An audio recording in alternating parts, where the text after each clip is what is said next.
VS9 మీడియాకు స్వాగతం. ఛత్తీస్గఢ్లోని బీజాపూర్, సుక్మా జిల్లాల సరిహద్దు ప్రాంతాల్లో గత శనివారం మావోయిస్టులు, పోలీసు బలగాల మధ్య జరిగిన హోరాహోరీ కాల్పుల్లో 22 మంది భద్రతా సిబ్బంది అమరులైన విషయం తెలిసిందే. ఛత్తీస్గఢ్లో మావోయిస్టుల దాడిలో మృతి చెందిన జవాన్ల పార్థివ దేహాలకు కేంద్ర హోంశాఖ మంత్రి అమిత్ షా నివాళులర్పించారు. ఆ రాష్ట్రంలో ప్రస్తుత పరిస్థితిని సమీక్షించేందుకు జగదల్పూర్ చేరుకున్న ఆయన 14 మంది సైనికుల భౌతిక కాయాలపై పుష్పగుచ్చాలుంచి శ్రద్ధాంజలి ఘటించారు. అనంతరం మీడియాతో మాట్లాడారు.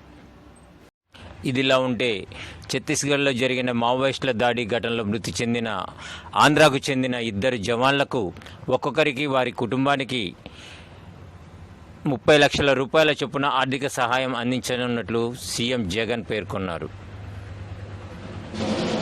ఛత్తీస్గఢ్ కాల్పుల అనంతరం 210వ కోబ్రా బెటాలియన్కు చెందిన కమాండో రాకేష్ సింగ్ మిన్హా కనిపించకుండా పోయారు. ఇతని కోసం బలగాలు గాలింపు చర్యలు చేపట్టాయి. ఇదిలా ఉండగా ఆదివారం రాత్రి బీజాపూర్లోని 2 స్థానిక జర్నలిస్టులకు ఫోన్ కాల్స్ ద్వారా తాము మావోయిస్టులమని, కమాండో రాకేష్ సింగ్ తమ వద్దనే బందీగా ఉన్నాడంటూ చెప్పినట్లు తెలుస్తుంది.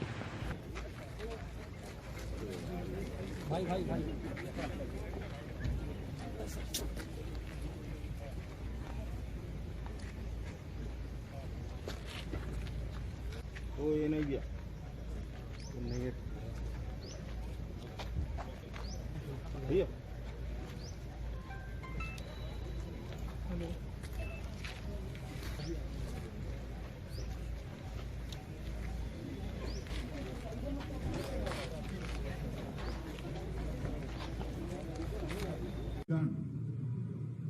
देश हमेशा याद रखे। विगत कुछ वर्षों में नक्सलियों के खिलाफ लड़ाई निर्णायक मोड़ पर पहुंची है और इस दुर्भाग्यपूर्ण घटना ने इसको और आगे बढ़ाने का काम किया है। हम 2 मकाम और आगे बढ़े हैं। आज छत्तीसगढ़ शासन के मुख्यमंत्री बघेल जी के साथ सभी फोर्स के अफसरों के साथ अभी रिव्यू मीटिंग भी की और रिव्यू मीटिंग के अंदर ये लड़ाई की गति किसी भी तरह से कम न हो, ये सुझाव अफसरों की ओर से ही आया, जो बताता है कि हमारे जवानों का मॉरल अभी भी इंटैक्ट है और आगे बढ़ा है।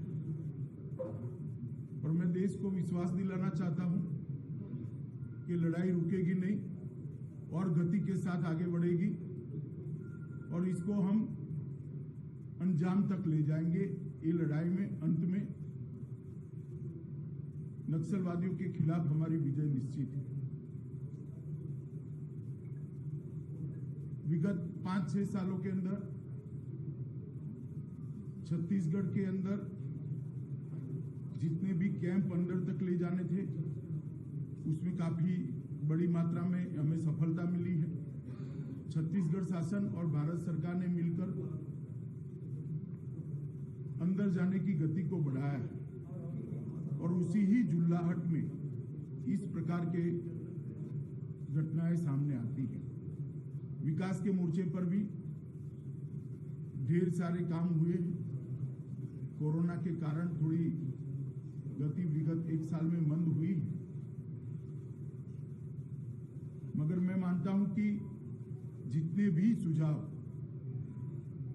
ट्राइबल जनप्रतिनिधि की ओर से, मुख्यमंत्री छत्तीसगढ़ की ओर से, छत्तीसगढ़ के सांसदों की ओर से मिले हैं, वो सभी पर कार्यवाही चालू है। तो ट्राइबल एरिया के अंदर एक और विकास के काम को तेज करना और हथियारी ग्रुपों के खिलाफ लड़ाई को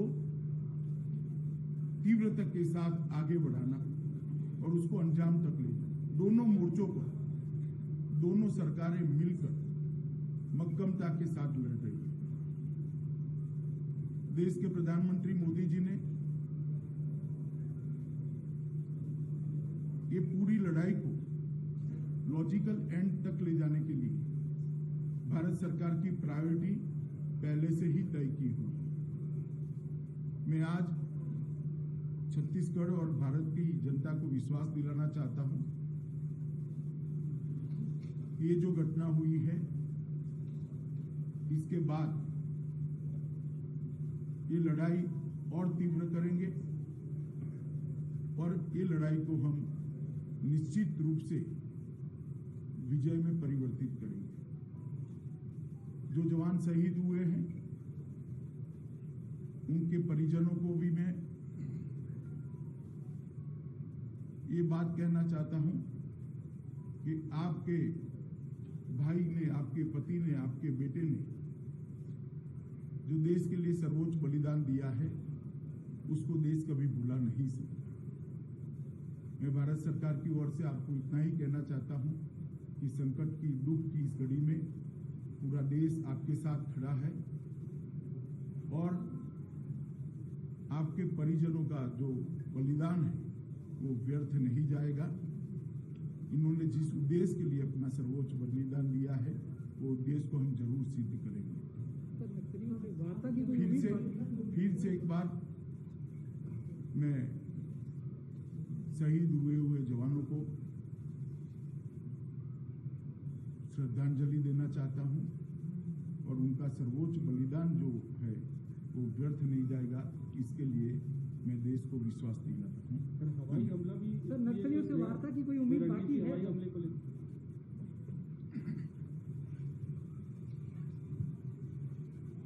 अभी जैसे गृह मंत्री जी ने आप सबसे चर्चा की और मैं भी जो शहीद हुए जवानों को नमन करता हूं, उनके सर्वोच्च बलिदान को प्रणाम करता हूं, साथ ही उसके परिजनों के प्रति संवेदना व्यक्त करता हूं। परसों की जो घटना है निश्चित रूप से पूरे प्रदेश को, देश को झकझोरा है, लेकिन ये भी मैं कहना चाहूँगा कि हमारे जवानों ने बहुत ही साहस का परिचय देते हुए नक्सलियों का मुंहतोड़ जवाब दिया है। जबरदस्त ये मुठभेड़ मैं नहीं कहूँगा बल्कि एक युद्ध की स्थिति थी जिसमें 4 घंटा तक के लगातार हमारे जवान लड़ते रहे, जिसमें डीआरजी के, एसटीएफ के, कोबरा के और सीआरपीएफ के जवान शहीद हुए, घायल भी हुए हैं। और पहली बार ऐसा हुआ है कि नक्सलियों के जो नक्सली मारे गए उसके लाश भी लाए और उसका हथियार भी लाए। ये भी आपने देखा मीनपा की घटना भी हम आगे बढ़ के उनके साथ लड़ाई लड़े और उनको भी क्षति पहुंचाए। लगभग 26 नक्सली उस समय मारे गए थे। इस समय भी बड़ी संख्या में नक्सलियों के मारे जाने की सूचना है। 4 ट्रैक्टर में वो लाशें और घायलों को ले गए हैं, ये भी जानकारी है। कुछ दिनों में वो संख्या भी सामने आ जाएगा, 2-4 दिन में। तो नक्सलियों को भारी क्षति इसमें हुई है और ये वो एरिया है जिसमें जो उनका गढ़ कहा जाता है, उनका केंद्र कहा जाता है और वहाँ हमारे लगातार कैंप खुल रहे हैं। मीनपा में पिछले समय घटना घटी, पिछले साल घटना घटी थी, आज हमारे कैंप खुल गए, सर्रेम में हमारे कैंप खुल गए। तो इस प्रकार लगातार बढ़ते जा रहे हैं और इनकी बखलाहट है जिसके कारण से ये घटना घटी है और बहुत जल्दी वहाँ और कैंप खुलेंगे जिससे जो माड़ के एरिया है उससे वो कट ऑफ हो जाएंगे। बीजापुर के इलाका जो नेशनल पार्क है उससे कट ऑफ होगा, तो वो बहुत सीमित दायरे में अब सिमट गए हैं। और भारत सरकार की तरफ से भी और राज्य सरकार की तरफ से भी जो विकास के कार्य हैं उस पर गति लाने का आवश्यकता है। सड़कें हैं और जो टेलीफोन की कनेक्टिविटी है और रोजगार के काम है, इसमें हम लोगों को तेजी लाने की आवश्यकता है। और इस दिशा में अभी बातचीत भी हुई है और सार्थक बातचीत हुई है और केंद्र के बल और राज्य के बल के जो दोनों अधिकारी हैं उनके बीच में यहाँ पर समन्वय भी है और संयुक्त रूप से ऑपरेशन भी हुआ है और आगे भी इस प्रकार से होगा। आज केंद्रीय मंत्री यहाँ पर हैं और नक्सली समस्या लगातार बढ़ती जा रही है। जो अभी जो बैठक हुई है उस बैठक में आप पूरा विश्वास है कि केंद्र से आप जो सहयोग मांग रहे हैं वो सहयोग मिलेगा? बिल्कुल समन्वय है और हम लोग अपनी डिमांड रखे हैं और जैसे जिस प्रकार से गृह मंत्री जी ने बताया कि ये कोरोना काल के कारण से कुछ विलम्ब हुआ है, मुझे पूरा विश्वास है कि हम लोग जो डिमांड किए हैं वो पूरा होगा। घटना को देखकर लग रहा है कि नक्सलियों के जो मुख्य गढ़ है वहाँ तक फोर्स पहुँची है जी। ये मतलब ये देखा जाए कि घटना की बड़ी उपलब्धि भी है, लोग मारे गए हैं, शहीद हुए हैं, अच्छी बात, मतलब बुरी बात नहीं है, लेकिन जो वास्तविकता है वो ये है कि एक ऐसा गढ़ है जहाँ पर हरमा का क्षेत्र था, वहाँ तक पुलिस का पहुँचना ये अपने आप में उपलब्धि है। तो अब क्या लग रहा है कि कोई अपने को हवाई हमले की या हवाई उसकी अभी उस मामले में कोई चर्चा नहीं हुई है, लेकिन जो हमारी रणनीति है, रणनीति का खुलासा अभी नहीं किया जाएगा, लेकिन ये है कि हम उसके मान में घुसे हैं। ये पहली बार हुआ, पिछले साल भी मीनपा पहुंचे, इस साल तर्रेम के आगे गए हैं, तो उसके मान में हम घुस चुके हैं और बहुत जल्दी उसको खपाया भी। एक जवान नक्सलियों के कब्जे में ऐसी जानकारी एक जवान अभी मिसिंग है, ये जानकारी हमको। साथ ग्रे हाउंड सर्विस है जो आंध्र प्रदेश में काम करती है, यहाँ छत्तीसगढ़ में लागू करेंगे तो एक जवान भी देखिए कई सारी चीज़ों के निर्णय हुए हैं। मैं नहीं मानता निर्णय सार्वजनिक रूप से चर्चा करनी चाहिए, मगर बहुत डिटेल चर्चा हुई है और जैसा कि मैंने आगे भी बताया कि जिस जगह पे मुठभेड़ हुई वही बताता है कि हम काफ़ी आगे पहुँचे। देखिए, जिस जगह पे आप आज श्रद्धांजलि दिए, पाटिल साहब ने दिए, आज आपने भी दिया, लेकिन आपने एक बात कही कि इसको अंजाम तक पहुँचाएंगे, ऐसा कोई निर्णय है क्या? नहीं, मैंने कहा ना तब बहुत सारी चीज़ें चर्चा हुई आज मीटिंग में, मगर इसको सार्वजनिक नहीं किया।